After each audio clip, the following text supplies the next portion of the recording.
I never thought I'd become a suburban rebel at 42. But apparently, that's exactly what happened when Brenda Morrison told me my garden gnomes were inappropriate for the Meadowbrook Heights community standards. It started on a Tuesday morning in late March when I was standing in my driveway in Phoenix, Arizona, checking my phone for the day's schedule. I worked from home as a software consultant, which meant I actually had time to appreciate my front yard, unlike most of my neighbors who rushed off to offices every morning. The desert sun was already warming up, promising another beautiful day, when I noticed Brenda marching across the street toward my house with that particular expression she wore when she was about to ruin someone's day. "Isaac Norton," she called out, her voice sharp enough to cut through the morning peace. "We need to discuss your recent landscaping choices." I looked at my front yard, genuinely confused. I'd spent the last 3 weekends carefully arranging native plants, adding drought-resistant ground cover, and yes, placing 5 cheerful garden gnomes among the desert landscaping. They were classic gnomes, the kind with red hats and white beards, each one holding different gardening tools. I thought they added character to an otherwise standard desert yard. "Good morning, Brenda," I said, keeping my tone neutral. "What seems to be the problem?" She stopped at the edge of my driveway, clutching a leather-bound folder that I knew contained the Meadowbrook Heights HOA bylaws. She'd been the HOA president for 3 years, and in that time, she'd made it her personal mission to ensure every single house looked like it came from the same boring catalog. "Those," she said, pointing at my gnomes with barely concealed disgust. "Those tacky lawn ornaments are in direct violation of Section 4.7 of our community guidelines. They're inappropriate for the aesthetic standards we maintain here." I walked closer to examine my gnomes, as if seeing them for the first time. They're garden gnomes. People have had garden gnomes for decades. Section 4.7 clearly states that all lawn decorations must be approved by the HOA board before installation, Brenda said, opening her folder and pulling out a highlighted copy of the rules. "Nowhere in the approved decoration list will you find tacky ceramic gnomes." The way she said "tacky" made my blood pressure rise a few notches. These weren't just random lawn ornaments to me. My late father had given me the first one when I bought this house 5 years ago, telling me that every garden needed a guardian. After he passed last year, I'd gradually added more, each one a small tribute to his memory and his sense of whimsy. "I wasn't aware I needed approval for garden decorations," I said carefully. "I've lived here for 5 years, and this is the first I'm hearing about this particular rule." "Ignorance of the rules doesn't excuse violations," Brenda replied. "I'm giving you 48 hours to remove them, or the HOA will begin fining you. $50 per day per violation. That's 5 gnomes, so we're talking $250 daily until they're gone." I felt my jaw tighten. That seems excessive for some garden decorations.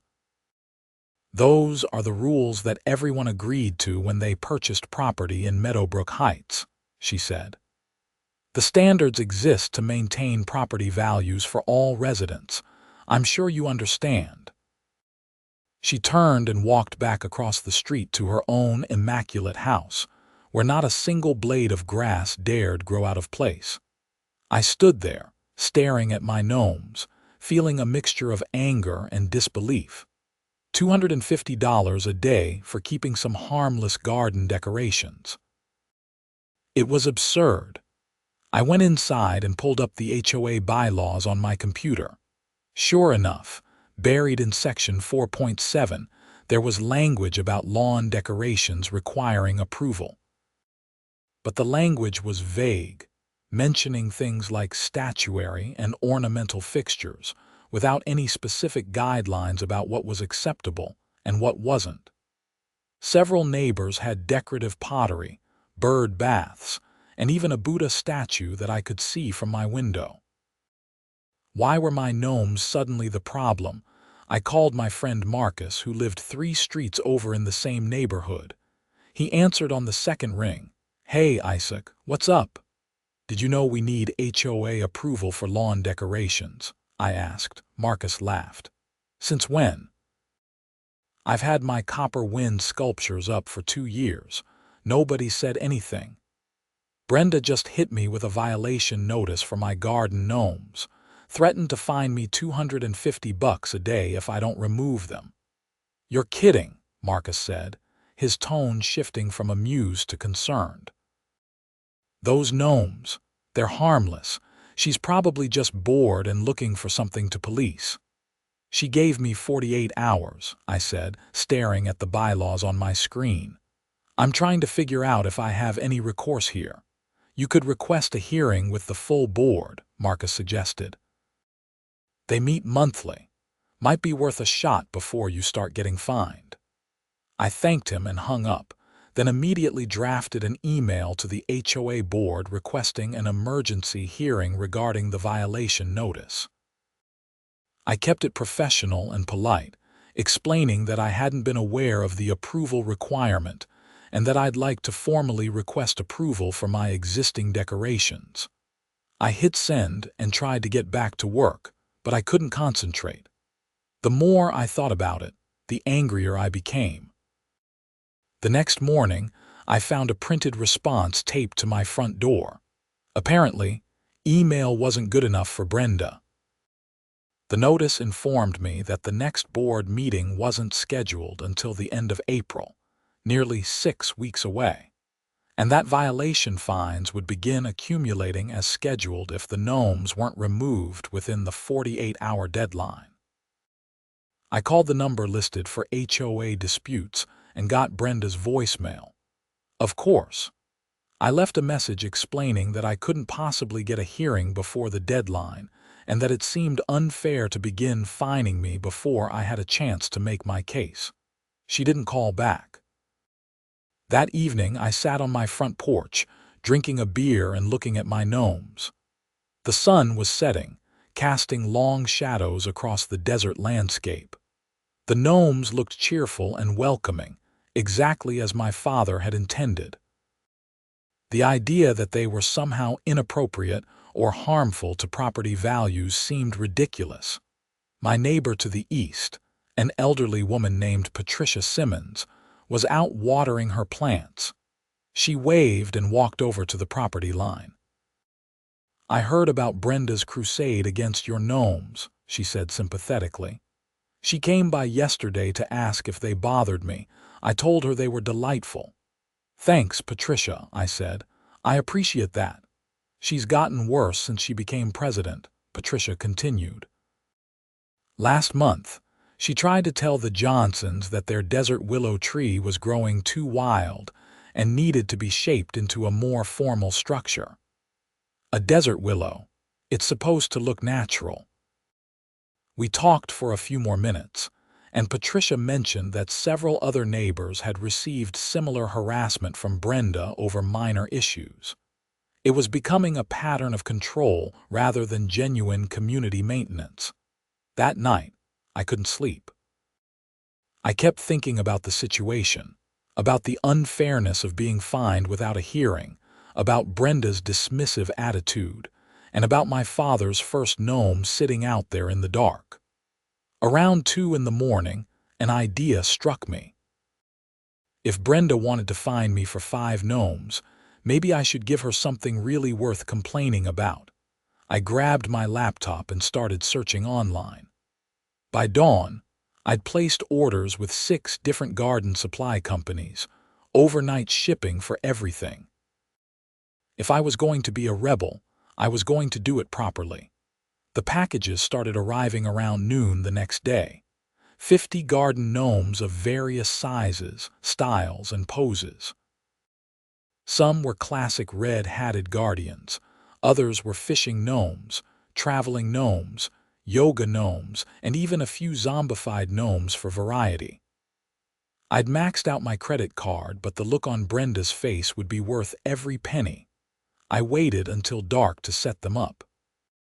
I didn't want Brenda to have time to get an injunction or call the police or whatever ridiculous overreaction she might attempt. Marcus came over to help, bringing his teenage son along.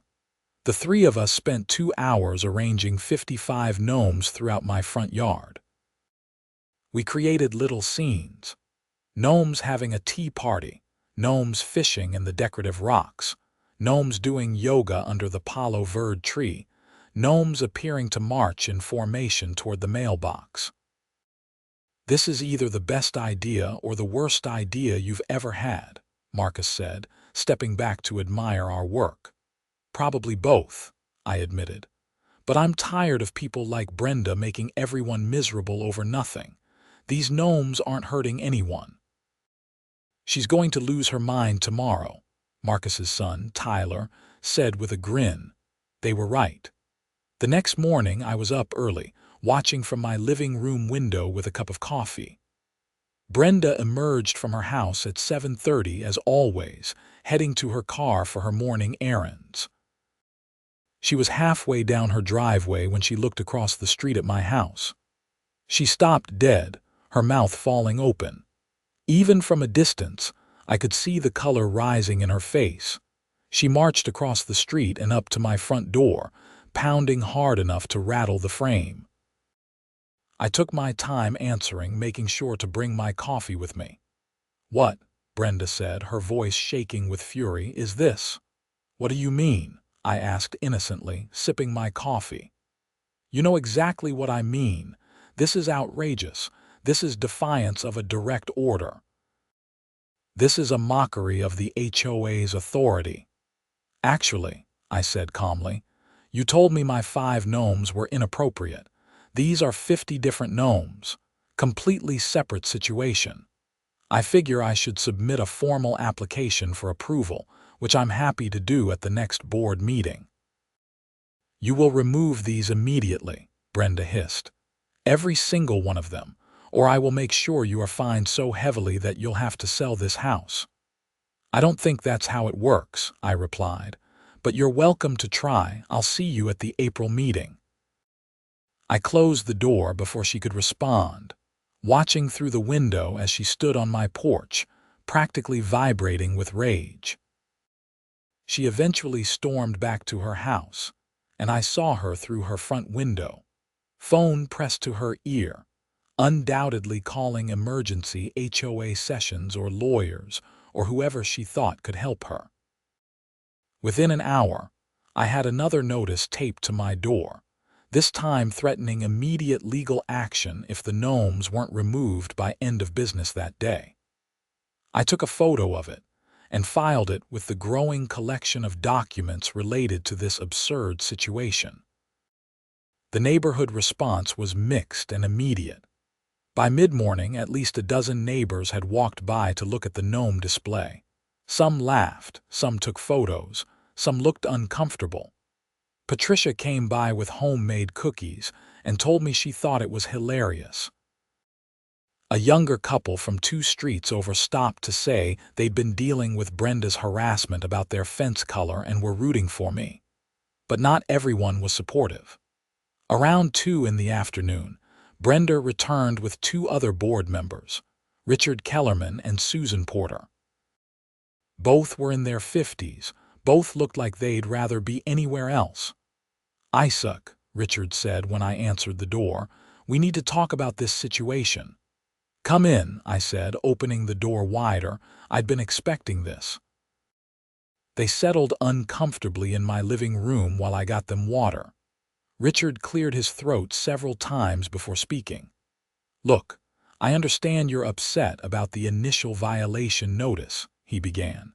"But this response is way over the top.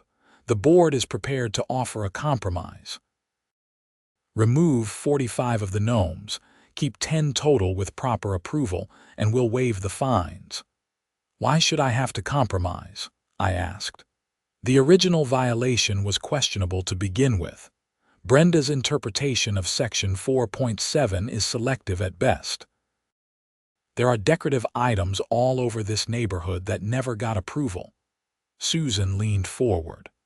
The thing is, Isaac, those gnomes are quite visible from the street.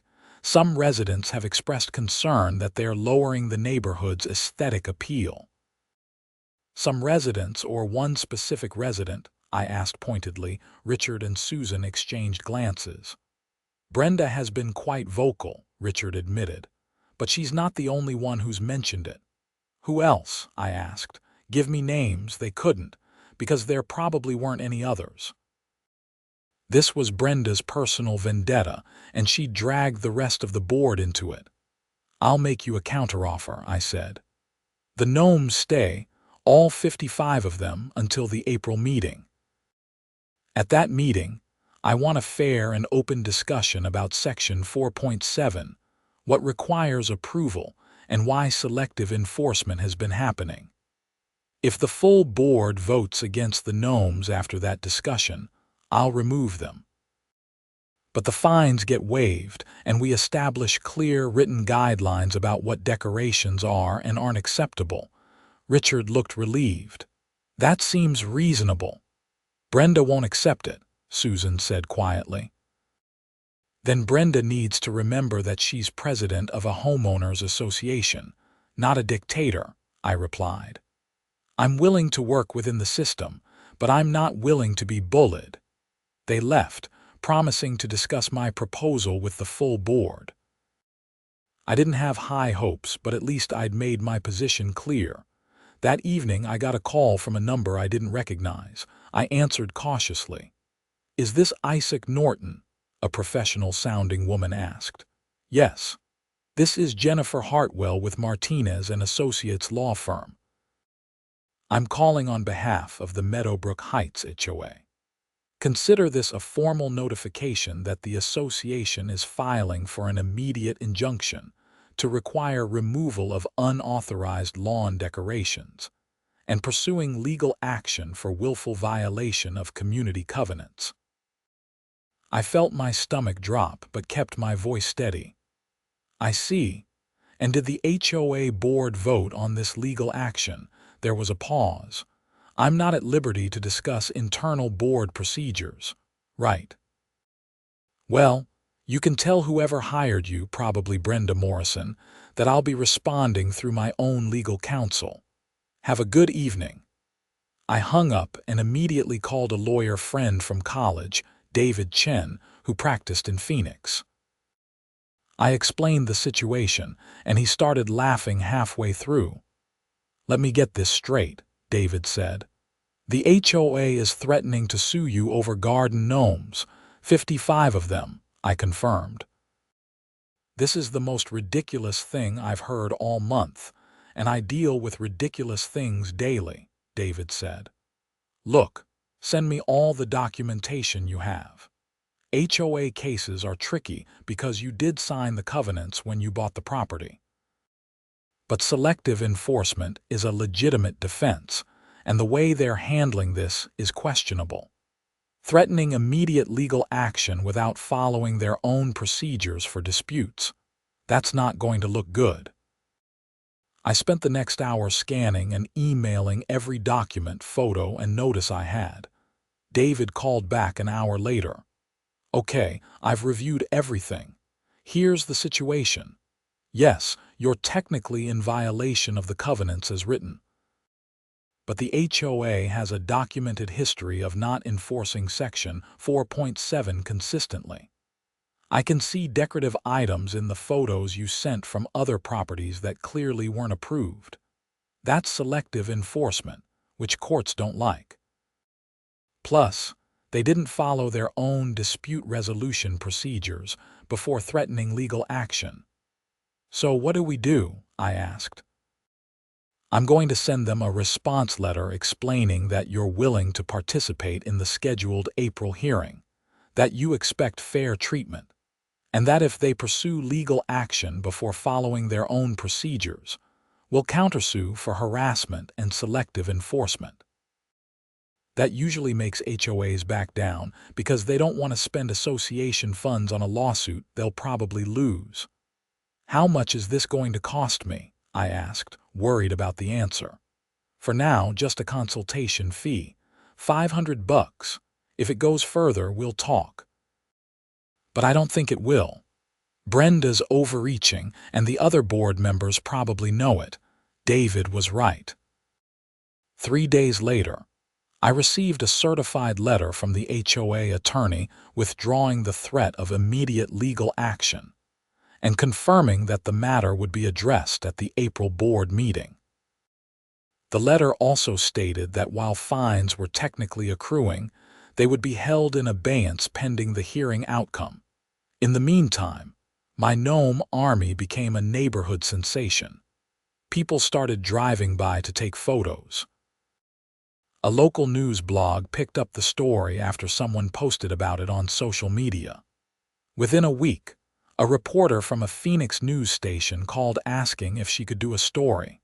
I agreed, figuring publicity might help my case. The segment aired 2 days later, showing my gnome-filled yard and interviewing both me and Brenda. I explained that my father had given me the first gnome and that the collection was meaningful to me. The reporter asked Brenda why the gnomes were such a problem. "It's not about the gnomes specifically," Brenda said, looking uncomfortable on camera. "It's about maintaining community standards and following established rules. But the homeowner claims that other residents have decorations that weren't approved," the reporter pointed out. "Why is this case different? Every situation is evaluated individually," Brenda replied stiffly. The segment made Brenda look petty and unreasonable, which was probably accurate. The next day, the news station's social media pages were flooded with comments supporting me. Several people posted photos of their own gnome collections, tagging them with "Free the Gnomes" and "Gnome Rights." The publicity changed everything. Suddenly, other Meadowbrook Heights residents started speaking up about their own experiences with Brenda's enforcement tactics. A petition circulated calling for more reasonable HOA leadership. The April meeting, which normally would have had maybe 10 attendees, became the most anticipated neighborhood event of the year. In the weeks leading up to the meeting, I received dozens of messages from neighbors. Some shared their own HOA horror stories. Others offered support. A few suggested I run for HOA board myself, which I hadn't considered but started to think about seriously. Brenda, meanwhile, seemed to be doubling down. She sent multiple emails to all residents about maintaining our community's distinguished character and not allowing outside agitators to undermine our values. The emails became increasingly frantic, suggesting that my gnomes were just the beginning of a slippery slope toward neighborhood chaos. Marcus found the whole thing hilarious. "She's acting like you're planning to turn your yard into a junkyard," he said one evening as we sat on my porch. "They're just gnomes." "It's not really about the gnomes anymore," I said. "It's about control." She's built her identity around being the neighborhood enforcer, and now people are questioning whether that's actually necessary or helpful. "Think you'll win at the meeting?" "I honestly don't know. Technically, I am violating the covenants." But the selective enforcement thing is real, and people are tired of Brenda's attitude. Could go either way. The night before the meeting, I couldn't sleep. I kept rehearsing what I wanted to say, thinking through potential questions and challenges. David had helped me prepare a formal presentation, with photos showing other unapproved decorations throughout the neighborhood and documentation of Brenda's inconsistent enforcement. The meeting was held at the Meadowbrook Heights Clubhouse, a bland community building near the pool. I arrived 30 minutes early and found the parking lot already half full.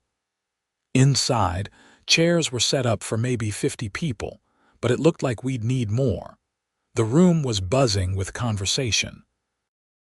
Brenda sat at a table at the front with the other 4 board members, Richard, Susan, and 2 others I barely knew, Michael Torres and Jennifer Wright. Brenda looked tense, her jaw set in a firm line as she shuffled papers. Patricia saved me a seat near the front. Marcus and his wife came in right after me. I was surprised and touched to see how many neighbors had shown up, apparently in support. Brenda called the meeting to order at 7 o'clock sharp. She ran through standard business quickly, clearly wanting to get to the main event. Finally, she said, we now come to the matter of violation case 2025-03A regarding Isaac Norton's unauthorized lawn decorations. She spent 10 minutes presenting her side, emphasizing that rules existed for a reason, that I had knowingly violated covenants, and that allowing such violations would set a dangerous precedent. She showed photos of my gnome display, describing it as excessive and inappropriate for a distinguished neighborhood. Then it was my turn. I stood up, my hands shaking slightly as I pulled up my presentation on my laptop, which was connected to the projector. Thank you for the opportunity to address the board, I began. I want to start by acknowledging that, yes, I added garden decorations without prior approval. When I received the initial violation notice, I was frustrated by what seemed like arbitrary enforcement. That frustration led to poor judgment on my part, and I apologize for the way I responded. I saw Brenda's expression soften slightly. Good. I was hoping to take some wind out of her sails. However, I continued, that initial frustration came from a legitimate concern about selective enforcement. I'd like to show you some photos. I clicked through images showing decorative pottery at the Miller's house, a large bronze crane at the Hutchinson residence, multiple bird baths and statuary throughout the neighborhood, all clearly visible from the street, none of which had been cited for violations. I'm not trying to get my neighbors in trouble, I said. I'm pointing out that Section 4.7 has not been consistently enforced. Many of us have had decorative items for years without issue. The question isn't whether I technically violated the covenants, it's whether that violation warrants the response it received, especially when similar situations have been ignored. I talked about my father, about what the gnomes meant to me, keeping it brief but personal. I saw several people nodding in the audience. I'm not asking for special treatment, I concluded. I'm asking for fair treatment. If the board believes garden decorations should require approval, then let's establish clear guidelines and enforce them consistently across the entire community. And let's grandfather in existing decorations that have been in place without complaint. Moving forward, I'm happy to submit applications for approval, but I respectfully request that the fines be waived and that we work together to create clearer, fairer policies. I sat down to scattered applause, which Brenda tried to quiet quickly. Public comments, she asked, sounding reluctant. Hands shot up all over the room. For the next hour, neighbor after neighbor stood up to speak. Patricia talked about Brenda's overreach on multiple issues. The Johnsons described being harassed about their tree. A younger couple discussed receiving a violation notice for parking their hybrid car on the street overnight, even though the covenants only prohibited commercial vehicles. Not everyone supported me. A few residents argued that rules were rules, and that my deliberate escalation with 50 additional gnomes showed disrespect for the community. But they were clearly in the minority. The most impactful statement came from Martin Hughes, a retired attorney who lived at the far end of the neighborhood. I've been practicing law for 40 years, he said, standing with the aid of a cane. And I've seen many HOA disputes. The issue here isn't gnomes. The issue is governance. When an HOA president enforces rules selectively, based on personal preferences rather than consistent standards, that's abuse of authority. When an HOA threatens legal action without following its own dispute resolution procedures, That's harassment. The board needs to decide whether it wants to maintain community standards or whether it wants to enable a culture of intimidation. The room went silent after that. Brenda looked like she'd been slapped. Richard was staring at the table. The other board members shifted uncomfortably. "The board will need to deliberate," Richard finally said. "We'll take a 15-minute recess and then vote on the matter." The board members filed into a back room while everyone else waited in anxious conversation. I felt drained from the adrenaline, unsure how things would go. David had told me to be prepared for either outcome. When they returned, Richard did the talking instead of Brenda. "The board has carefully considered all the information presented tonight," he said. "After discussion, we've decided on the following resolution. First, all pending fines against Isaac Norton are waived. Second, we're establishing a 30-day grace period for any residents with existing decorative items to submit applications for approval.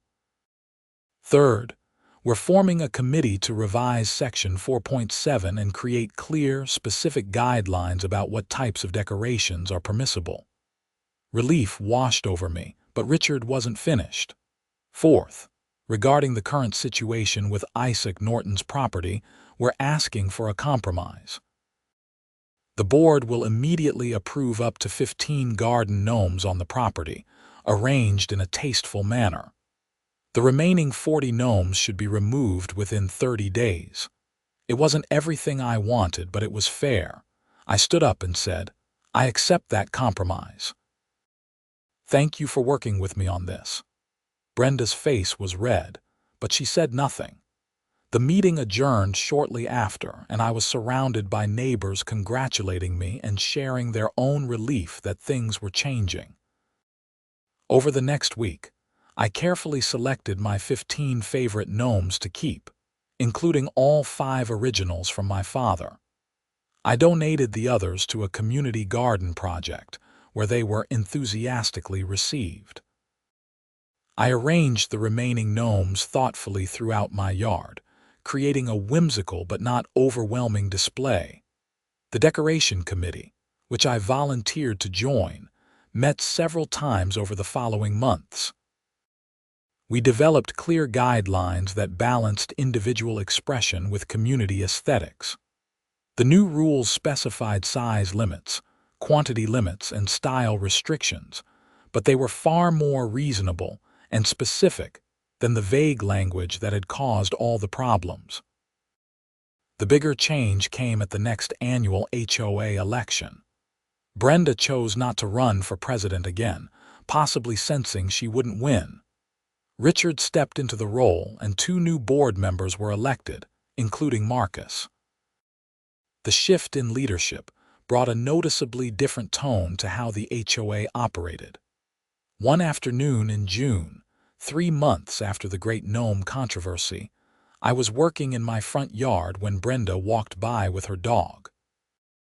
We'd been avoiding each other since the meeting, but she stopped at the edge of my driveway. "Your yard looks nice," she said stiffly. "Thanks," I replied, not sure where this was going. She hesitated, then said, "I may have been overzealous about the enforcement issues." I thought I was protecting property values, but I recognize now that I was mainly protecting my own vision of what the neighborhood should be. It wasn't quite an apology, but it was something. I could have handled my response better too, I admitted. 50 gnomes overnight was definitely overkill. A small smile crossed her face. It made quite a statement, though. We talked for a few more minutes, the tension gradually easing. We weren't going to be best friends, but at least we could coexist peacefully. That summer, something unexpected happened. The news story about my gnome rebellion had spread beyond Phoenix, picked up by several national outlets as a feel-good story about standing up to HOA overreach. A garden gnome manufacturer reached out, asking if they could feature my story in their marketing campaign. They offered me a fee and a lifetime supply of free gnomes, which I politely declined on the Gnomes but accepted on the fee, donating it to the community garden project. More significantly, I started hearing from people across the country dealing with their own HOA disputes. Some were serious problems involving discrimination or financial mismanagement. Others were petty issues like mine. I began compiling resources and advice, eventually creating a simple website to help people navigate HOA conflicts. Marcus found it hilarious that I'd accidentally become an HOA reform advocate. All because you refused to take down some gnomes, he said. All because my dad gave me that first gnome and told me gardens need guardians, I corrected. I was just guarding my right to honor his memory in my own way. The 15 gnomes that remained in my yard became something of a neighborhood landmark. Kids would walk by and try to count them all. Visitors to Meadowbrook Heights would sometimes ask directions to the gnome house. Even the new HOA board used photos of my tastefully arranged gnomes in the revised guidelines as an example of approved decorative items. One evening in late July, I was sitting on my porch watching the sunset when Patricia came over with a package. "This arrived at my house by mistake," she said, handing me a small box. I opened it to find a letter and a photo. The letter was from my aunt, my father's sister, who I hadn't heard from in years. She'd seen the news story and wanted to reach out. The photo showed my father as a young man, standing in front of his first house, proudly displaying a garden gnome he'd apparently made himself in a pottery class. "I thought you should know that your grandfather started the gnome tradition," the letter read. "Your dad inherited his first gnome and kept adding to the collection throughout his life. He always said that gnomes reminded him that life shouldn't be taken too seriously, and that a little whimsy made every day better. I'm glad you're carrying on the tradition, and I know he'd be proud of how you stood up for what mattered to you." I sat there holding the photo, understanding for the first time that this wasn't just about my relationship with my father. It was about a family tradition going back generations, about values of individuality and joy that had been passed down. The gnomes weren't just lawn decorations. They were a connection to my family's history and character. The next day, I framed the photo and hung it in my home office, where I could see it while I worked. Every time I glanced at it, I was reminded of why the fight had been worth it. The Meadowbrook Heights HOA continued to evolve over the following months. The new decoration guidelines passed with overwhelming approval from residents. Several other restrictive policies were revised or eliminated. The neighborhood became noticeably more relaxed, with more variety in landscaping, decorations, and personal expression, while still maintaining the overall pleasant character everyone valued. I learned an important lesson through all of this. Sometimes standing up for something small is really about standing up for something much larger. My garden gnomes represented personal freedom, family connection, and the right to express individuality within a community.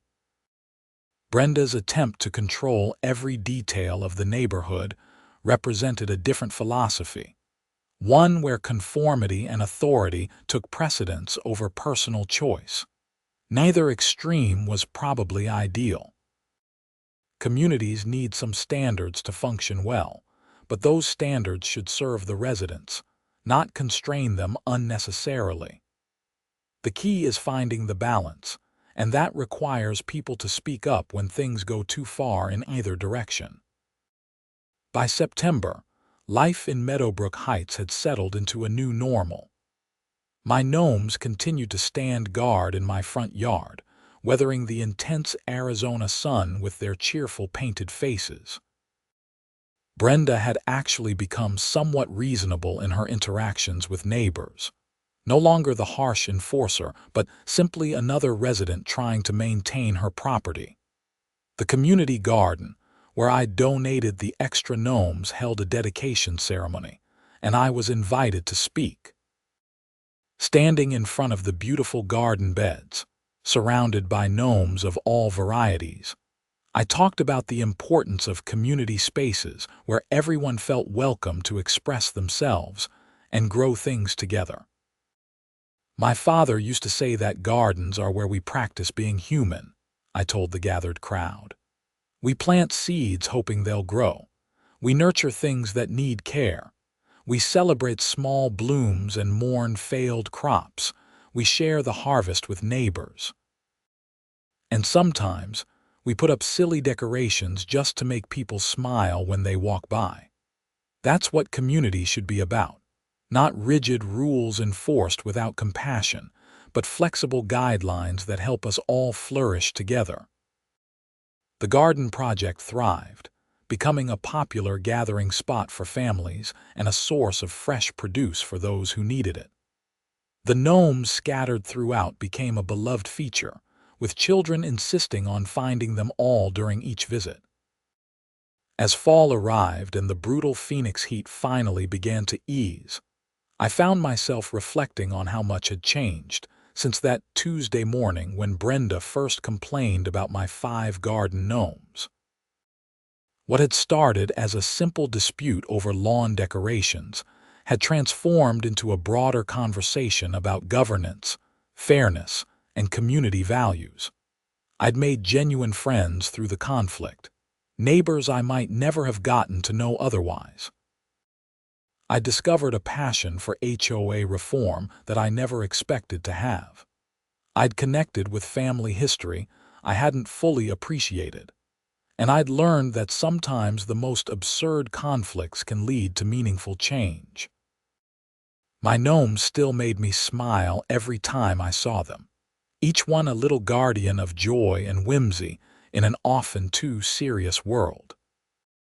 The fishing gnomes by the rocks, the reading gnome under the palo verde tree, the traveling gnome with his tiny suitcase, and of course, the original gnome from my father, placed in the spot of honor near the front steps. One morning in October, I woke to find a surprise in my front yard. Someone had left a new gnome, this one holding a tiny sign that read, "Thank you." There was no note, no indication of who'd left it, but I had my suspicions when I saw Patricia watching from her window with a knowing smile. I added it to my collection, bringing my total to 16.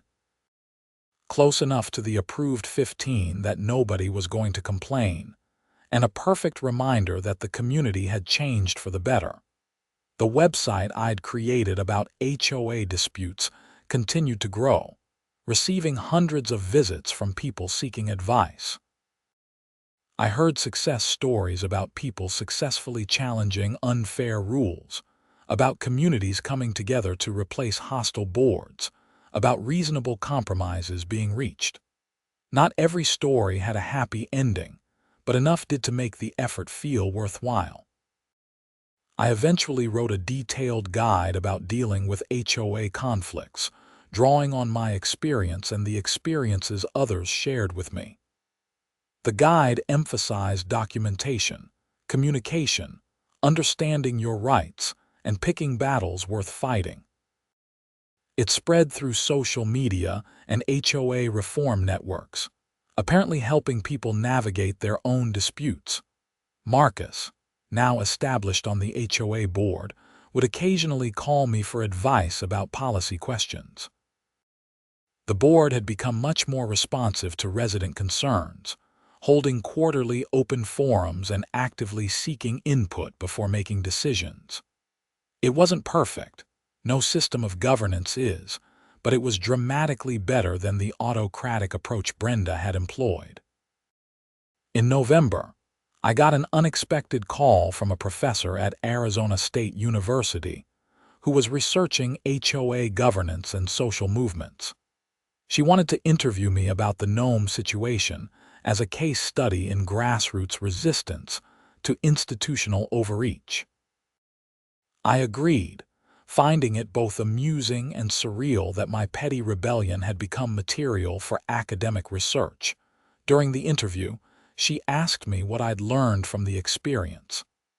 I learned that most conflicts are really about something deeper than they appear on the surface, I said. The gnomes were just the catalyst. The real issue was about power, control, and what kind of community we wanted to live in. I also learned that standing up to unreasonable authority is uncomfortable and risky, but sometimes necessary. And I learned that you never know what kind of impact your actions will have. I just wanted to keep my garden gnomes. I never expected to inspire other people or change how the HOA operated. You think your approach, adding 50 more gnomes overnight, was the right strategy? She asked. I thought about that carefully. Tactically, it was probably too aggressive. It escalated the conflict and made compromise harder initially. But emotionally and symbolically, it was powerful. It made a statement that I wasn't going to be bullied, and it caught people's attention in a way that a formal complaint never would have. Sometimes you need to make noise to be heard. I don't necessarily recommend it as a first resort, but in my specific situation, with the way things played out, I don't regret it. December brought the holiday season, and Meadowbrook Heights transformed with festive decorations. The new guidelines made it clear that seasonal decorations were allowed without approval as long as they were temporary and reasonable in scale. Houses lit up with Christmas lights, Hanukkah menorahs appeared in windows, and yes, I added some small Santa hats to a few of my gnomes. Brenda's house remained tastefully decorated but noticeably less rigid than in previous years. She'd added some colorful lights that would have been too whimsical for her previous aesthetic standards. I took it as a sign that even she had loosened up a bit. The neighborhood holiday party that year had record attendance. The new board had organized it as a community building event, with everyone encouraged to participate regardless of how long they'd lived there or how well they knew their neighbors. I brought my famous 7-layer dip and found myself in surprisingly pleasant conversations with people I'd only waved to before. At one point, I ended up talking with Brenda near the punch bowl. We were both a bit awkward at first, but she surprised me by saying, "I've been thinking about getting a garden gnome for my backyard. Nothing visible from the street, of course, but something for my own enjoyment. Do you have recommendations?" I hid my smile and gave her genuine advice about where to find quality gnomes and what styles worked well in desert landscaping. We talked for nearly 20 minutes, and while we'd never be close friends, the hostility had definitely faded. As the year drew to a close, I found myself grateful for the unexpected journey the gnome controversy had taken me on. What had seemed like a frustrating and petty conflict had opened doors, created connections, and taught me things about community, courage, and standing up for what matters. My 15 authorized gnomes, plus the thank you gnome that nobody was counting, continued to guard my garden through the winter. They became part of my daily routine, these little ceramic figures that had somehow changed my life. Every morning when I got my coffee and looked out at the front yard, I felt that connection to my father and grandfather, that link to a family tradition of refusing to take life too seriously. The new year brought fresh starts and new challenges. The HOA board began planning a neighborhood beautification project, actually seeking input from residents about what improvements they wanted to see. The community garden expanded to include a children's section where kids could learn about growing food. And I started volunteering at a local community center, teaching workshops about navigating HOA disputes. My story, which had seemed so specific to my situation, resonated with people dealing with all kinds of institutional conflicts. The core message translated across contexts. Document everything, know your rights, build community support, and don't be afraid to make your voice heard, even if it means taking unconventional action. In February, on what would have been my father's birthday, I added one more element to my garden. I planted a desert marigold near the original gnome, creating a small memorial space. I sat there for a while, thinking about how he'd react to everything that had happened. I could almost hear him laughing, telling me that he always knew those gnomes would cause trouble someday, and that trouble of the right kind wasn't something to avoid. The gnomes stood in my garden as they always had, silent guardians of whimsy and tradition, monuments to the simple truth that sometimes the smallest acts of resistance matter most. They reminded anyone who passed by that conformity isn't always necessary, that rules should serve people rather than control them, and that a touch of joy and personality makes any neighborhood better. As winter turned to spring and the desert began to bloom again, I reflected on how one woman's complaint about garden gnomes had inadvertently sparked a transformation in how an entire community governed itself. It was absurd and profound all at once, which seemed somehow appropriate for a conflict centered around ceramic garden ornaments. My 15 gnomes remained in place, approved and protected, standing watch over my front yard and representing something much larger than themselves. They were symbols of family, freedom, community, and the eternal human need to add a little magic to the everyday world. And every time I looked at them, I smiled, knowing that my father and grandfather would have been proud that I'd stood my ground and kept the guardians in place where they belonged.